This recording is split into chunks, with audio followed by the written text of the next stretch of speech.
ओम शांति। 3 जुलाई 2024 के बाबा के मधुर महावाक्य। बाबा कहते, मीठे बच्चे, कलगीधर भरने के लिए अपनी अवस्था अचल अडोल बनाओ। जितना तुम पर कलंक लगते हैं उतना तुम कलगीधर बनते हो। कलगीधर भरने के लिए अपनी अवस्था अचल अडोल बनाओ। जितना तुम पर कलंक लगते उतना तुम कलगीधर बनते हो। बाप की आज्ञा क्या है?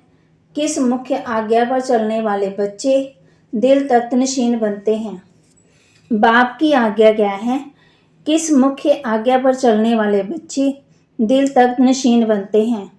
उत्तर, बाप की आज्ञा है, मीठे बच्चे, तुम्हें कोई से भी खिटपिट नहीं करनी है, माना लड़ाई झगड़ा नहीं करना, शांति में रहना है। अगर कोई को तुम्हारी बात अच्छी नहीं लगती तो तुम चुप रहो, एक दो को तंग नहीं करो। बाप दादा के दिल तख्त नशीन तब बन सकते हैं जब अंदर कोई भी भूत ना रहे, मुख से कभी कोई कड़वे बोल ना निकले, मुख से कोई भी कड़वे बोल ना निकले, मीठा बोलना जीवन की धारणा हो जाए। ओम शांति। भगवान वाच, आत्म अभिमानी भव। पहले पहले जरूर कहना पड़े, ये तो बच्चों के लिए सावधानी है। बाप कहते हैं कि हम बच्चे बच्चे कहते हैं तो आत्मा को ही देखता हूँ। शरीर तो पुरानी जुत्ती है, ये सतो प्रधान बन नहीं सकता है। सतो प्रधान शरीर तो सतयुग में ही मिलेगा। अभी तुम्हारी आत्मा सतो प्रधान बन रही है, शरीर तो वही पुराना है। अभी तुमको अपनी आत्मा को सुधारना है, पवित्र बनना है। सतयुग में शरीर भी पवित्र मिलेगा। आत्मा को शुद्ध करने के लिए एक बाप को याद करना होता है। बाप भी आत्मा को देखते हैं, सिर्फ देखने से आत्मा शुद्ध नहीं बनेगी। वह तो जितना बाप को याद करेंगे उतना शुद्ध होते जाएंगे। ये तो तुम्हारा काम है, बाप को याद करते करते सतो प्रधान बनना। बाप तो आया ही है रास्ता बताने। ये शरीर तो अंत तक पुराना ही रहेगा। ये तो सिर्फ कर्म इंद्रियां हैं जिससे आत्मा का कनेक्शन है। आत्मा गुलगुल बन जाती है, फिर कर्तव्य भी अच्छे करती है। वहाँ पंछी जानवर भी अच्छे अच्छे रहते हैं। यहाँ चिड़िया मनुष्यों को देख भागती हैं। वहाँ तो ऐसे अच्छे अच्छे पंछी तुम्हारे आगे पीछे घूमते फिरते रहेंगे, वह भी कायदे से। ऐसे नहीं कि घर के अंदर घुस जाएंगे, गंद करके चले जाएंगे, नहीं। बहुत कायदे की दुनिया होती है। आगे चल तुमको सब शास्त्रकार होते रहेंगे। अभी मार्जिन तो बहुत पड़ी है। स्वर्ग की महिमा तो अपरंपार है, बाप की महिमा भी अपरंपार है, तो बाप की प्रॉपर्टी की महिमा भी अपरंपार है। बच्चों को कितना नशा चढ़ना चाहिए। बाप कहते हैं, मैं उन आत्मा को याद करता हूँ जो सर्विस करते हैं, वे ऑटोमेटिकली याद आते हैं। आत्मा में मन बुद्धि है, समझते हैं कि हम फर्स्ट नंबर की सर्विस करते या सेकंड नंबर की करते हैं। ये सब नंबरवार समझते हैं। कोई तो म्यूज़ियम बनाते, प्रेसिडेंट गवर्नर आदि के पास जाते हैं, जरूर अच्छी रीति समझाते होंगे। सब में अच्छा अच्छा गुण है, कोई में अच्छे गुण होते हैं तो कहा जाता ये कितना गुणवान है। जो सर्विसेबल होंगे वह सदा मीठा बोलेंगे, कड़वा कभी बोल नहीं सकेंगे। जो कड़वा बोलने वाले हैं उनमें भूत है, देवीमान है नंबर 1, फिर उनके पीछे और भूत प्रवेश करते हैं। मनुष्य बचलन भी बहुत बहुत चलते। बाप कहते हैं, इन विचारों का दोष नहीं, तुमको मेहनत ऐसी करनी है जैसे कलब के पहले की है। अपने को आत्मा समझ बाप को याद करो, फिर आहिस्ते आहिस्ते सारे विश्व की डोर तुम्हारे हाथ में आने वाली है। ड्रामा का चक्कर है, टाइम भी ठीक बताते हैं, बाकी बहुत कम समय बचा है। वो लोग आज़ादी देते हैं तो 2 टुकड़ा कर देते हैं, आपस में लड़ते रहते हैं, नहीं तो उन्हों का बारूद आदि कौन लेगा। ये भी उन्हों का व्यापार है। ड्रामा अनुसार ये भी उन्हों की चालाकी है। यहाँ भी टुकड़े टुकड़े कर दिया। वह कहते हैं ये टुकड़ा हमको मिले, पूरा बंटवारा नहीं किया गया। इस तरफ पानी ज़्यादा है, खेती बहुत होती है, इस तरफ पानी कम है, आपस में लड़ पड़ते हैं, फिर सिविल वार हो पड़ती है, झगड़े तो बहुत होते हैं। तुम जब बाप के बच्चे बने हो तो तुम भी गाली खाते हो। बाबा ने समझाया था, अभी तुम कलगीधर बनते हो। ये शुरू शुरू की बात है ना, लोग कितना एंटी हो गए थे। जैसे बाबा गाली खाते तुम भी गाली खाते हो। पहले बाबा की कितनी महिमा करते थे, जब शिव बाबा की प्रवेशता हुई तो लोगों ने कितना कुछ बोला। ये तो जानते हो कि इन विचारों को पता ही नहीं है कि ये विश्व के मालिक बनते हैं। 84 जन्मों की बात तो बहुत सहज है। आप पे पूज्य, आप पे पुजारी, तुम ही बनते हो। कोई की बुद्धि में धारणा नहीं होती। ये भी ड्रामा में उनका ऐसा पार्ट है। क्या कर सकते हैं, कितना भी माथा मारो परंतु ऊपर चढ़ नहीं सकते हैं। तदबीर तो कराई जाती है लेकिन उनकी तकदीर में नहीं। राजधानी स्थापन होती है, उनमें सब चाहिए, ऐसा समझकर शांत में भी रहना चाहिए। कोई से भी खिटपिट की बात नहीं, प्यार से समझाना पड़ता है, ऐसे ना करो, ये आत्मा सुनती है। इससे और ही पदवी कम हो जाएगा। कोई कोई को अच्छी बात समझाओ तो भी अशांत हो पड़ते हैं, तो छोड़ देना चाहिए। खुद भी ऐसा होगा तो एक दो को तंग करता रहेगा। फिर माया भी दिन पर दिन कड़ी होती जाती है। महारथियों से माया भी महारथी होकर लड़ती है। माया के तूफान आते हैं, फिर प्रैक्टिस हो जाती है बाप को याद करने की। एकदम जैसे अचल अडोल रहते हैं, समझते हैं माया हैरान करेगी, डरना नहीं है। कलगीधर बनने वालों पर कलंक लगते हैं, इसमें नाराज नहीं होना चाहिए। अखबार वाले कुछ भी खिलाफ डालते हैं क्योंकि पवित्रता की बात है। अकासुर बकासुर नाम भी है। बाबा कहते, अब तुम बच्चे पहले पहले महिमा भी बाप की सुनाते हो। बेहद का बाप कहते हैं तुम आत्मा हो। ये नॉलेज एक बाप के सिवाय कोई दे ही नहीं सकता है। रचना और रचना का ज्ञान ये है पढ़ाई, जिससे तुम सुदर्शन चक्रधारी बन चक्रवर्ती राजा बनते हो। अलंकार भी तुम्हारे हैं परंतु तुम ब्राह्मण पुरुषार्थी हो, इसलिए अलंकार विष्णु को दे दिया है। ये सब बातें आत्मा क्या है, परमात्मा क्या है, कोई भी बता नहीं सकते हैं। आत्मा कहाँ से आई, निकल कैसे जाती है। कभी कहते हैं आंखों से निकली, कभी कहते हैं बुरकुटी से निकली, कभी कहते हैं माथे से निकल गई। ये तो कोई जान ही नहीं सकता। अभी तुम जानते हो आत्मा शरीर ऐसे छोड़ेगी जैसे बैठे बैठे बाप की याद में देह का त्याग कर देंगे।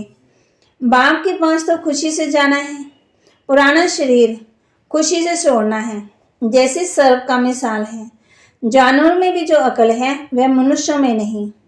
बा कहे वह सन्यासी आदि दृष्टांत देते हैं।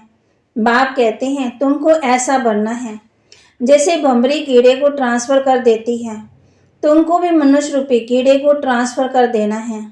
सिर्फ दृष्टांत नहीं देना है लेकिन प्रैक्टिकल करना है। अब तुम बच्चों को वापस घर जाना है। तुम बाप से वर्षा पा रहे हो तो अंदर में खुशी होनी चाहिए। वह तो वर्षे को जानते ही नहीं। शांति तो सबको मिलती है, सब शांति धाम में जाते हैं सिवाय बाप के। कोई भी सर्व की सदगति नहीं करते, ये भी समझाना होता है। तुम्हारा है निर्वृत्ति मार्ग, तुम तो ब्रह्म में लीन होने का पुरुषार्थ करते हो। बाप तो प्रवृत्ति मार्ग बनाते हैं। बाबा कहते घर गृहस्थ में रहकर बाप को याद करो। ये बहुत गूढ़ बात है।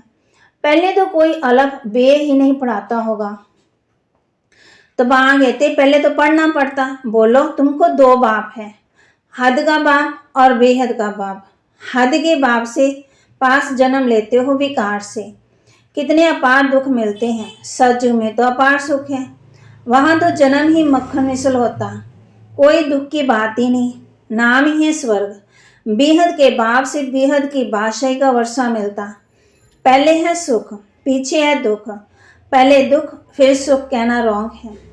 पहले नई दुनिया स्थापन होती, पुरानी दुनिया थोड़ी स्थापन होती। पुराना मकान कभी कोई बनाते हैं क्या?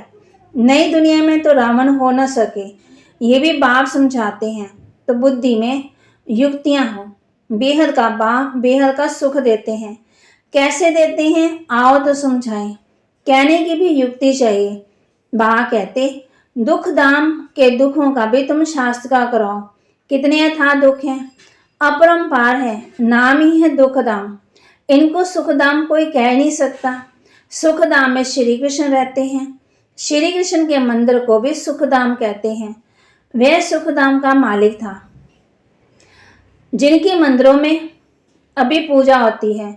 अभी ये बाबा लक्ष्मी नारायण के मंदिर में जाएंगे तो कहेंगे, ओहो ये तो हम बनते हैं, इनकी पूजा थोड़ी करेंगे। माना गुणवान बनना है, गुणवान बनेंगे तभी पूजा होगी। नंबर 1 बनते हैं तो फिर सेकंड थर्ड की पूजा क्यों करें। हम तो सूर्यवंशी बनते हैं। मनुष्यों को पता थोड़ी है, वह तो सबको भगवान कहते रहते। अंधकार कितना है, तुम कितना अच्छी रीति समझाते हो। टाइम लगता है, जो कल पहले लगा था जल्दी कुछ भी कर नहीं सकते। हीरे जैसा जन्म तुम्हारा अब भी का है। देवताओं का भी हीरे जैसा जन्म नहीं कहेंगे, वह कोई ईश्वरीय परिवार में थोड़ी है। ये है तुम्हारा ईश्वरीय परिवार, वह तो दैवी परिवार। कितनी नई नई बातें हैं। गीता में तो आटे में नमक मिसल है। कितनी भूल कर दी है। श्री कृष्ण का नाम डालकर बोलो, तुम देवताओं को तो देवता कहते हो, फिर श्री कृष्ण को भगवान क्यों कहते हो। विष्णु कौन है ये भी तुम समझते हो। मनुष्य तो बिगड़ ज्ञान ऐसे ही पूजा करते रहते। देवी देवता जो स्वर्ग में होकर गए, सतो रजो तमो में सबको आना है। इस समय सब तमो प्रधान है। बच्चों को पॉइंट तो बहुत समझाते हैं, बैच पर भी तुम अच्छा समझा सकते हो। बाप और पढ़ाने वाले टीचर को याद करना पड़े, परंतु माया की भी कितनी कश्मकश चलती है। बहुत अच्छी अच्छी पॉइंट्स निकलती रहती है। अगर सुनेंगे नहीं तो सुना कैसे सकेंगे।